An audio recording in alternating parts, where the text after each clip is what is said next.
बिजली के करंट का झटका आज मुझे ज़ोरों से लगा है और इतना लगा है कि मैं समझिए कि तरबरा गया हूँ। हाँ, ये बात बिल्कुल सही है कि मुझे बिजली का करंट नहीं लगा है बल्कि बिजली के करंट का बिल लगा है।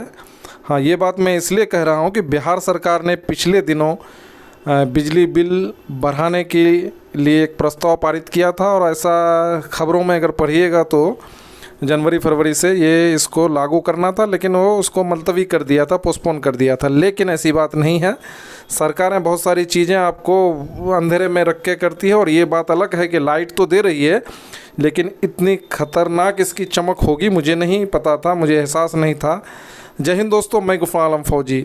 असल बात यह है कि पिछले दिनों जो बिजली का बिल भरा है उसका परसेंटेज 24.1 यानी 24% से ज़्यादा बिजली का बिल भरा है, जिससे मेरा जो पिछले दिनों बिल आता था 1200-1500 के दरमियान आता था, कभी 1600 आता था, इस बार सीधे 3200 से ज़्यादा आया है।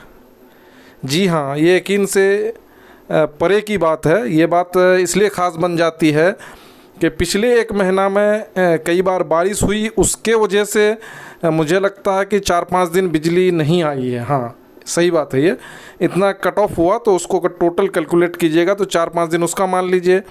और मैं 5-6 दिन के लिए दिल्ली गया था, तो टोटल 10 दिन आप माइनस कर सकते हैं या उससे प्लस माइनस होगा, तो ये 18-20 दिन के बिजली का बिल 3200 रुपया मेरे घर का है और घर में मैं 2 ही सदस्य हूँ।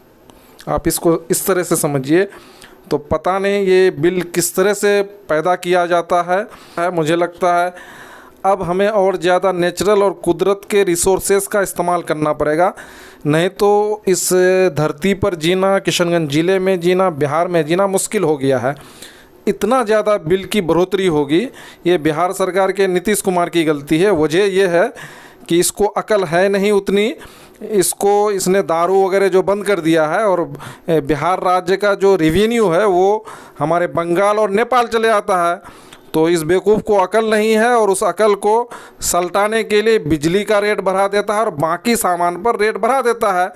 तो इस बेवकूफ़ को कोई अकल दे कि भाई लोग ऐसे अगर इतना रेट बढ़ेगा तो लोग बिजली के बिल से फिर वही किरासन तेल वाले दिन में आ जाएंगे।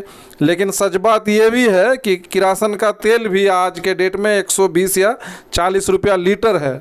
मैंने पिछले दिन की ज़रूरत हुई थी तो पता चला कि 120 या कितना रुपया लीटर लिया था।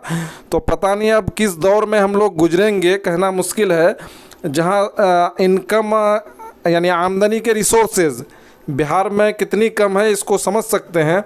ऐसे में बिजली के रेट का इतना बढ़ना बेहद दुखद और चिंता का विषय है। सरकार को इस पर विचार करनी चाहिए और इसे यथाशीघ्र इसको कम करने या इसको ख़त्म करने की ज़रूरत है। इतना ज़्यादा बिल हम कैसे पे करेंगे? एक आम उपभोक्ता के लिए बहुत ही दर्दनाक पहलू है। मैं बिहार सरकार से विनती करता हूँ कि इसको वापस लिया जाए और जो भी हमारे जनप्रतिनिधि हैं, जो समझदार लोग समझ पा रहे हैं इस बात को, आप लोग आंदोलन कीजिए, हम सब मिलके करनी चाहिए, नहीं तो इतना बिल दे करके ऐसी तबीयत ख़राब हो जाएगी, बाद में क्या होगा कहना मुश्किल है। अब क्या कह सकते हैं, इस तरह का बिल का झटका बहुत ही ख़तरनाक था मेरे लिए।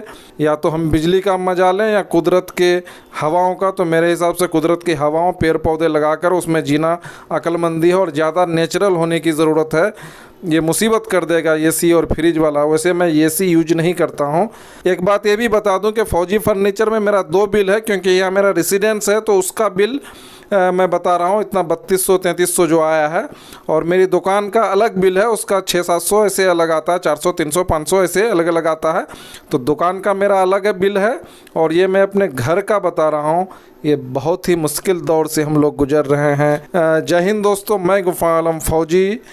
जय हिंद, जय भारत। और अगर तुम लोगों को ये वीडियो पसंद आई तो यार लाइक मार दो, और नहीं आई तब भी लाइक मार दो, क्योंकि फर्क नहीं पड़ता। सही बता रहा हूँ, फर्क नहीं पड़ता, बस लाइक मार दो। और अगर तुम लोग नए हो तो सब्सक्राइब करो, वो जो लाल वाला बटन है उस पर कुछ भी फेंक के मारो, ये माइक फेंक के मारो, ये कैमरा फेंक के मारो, मैंने उल्टा बोल दिया लेकिन मुझे फर्क नहीं पड़ता है, बस सब्सक्राइब करो, मुझे नहीं।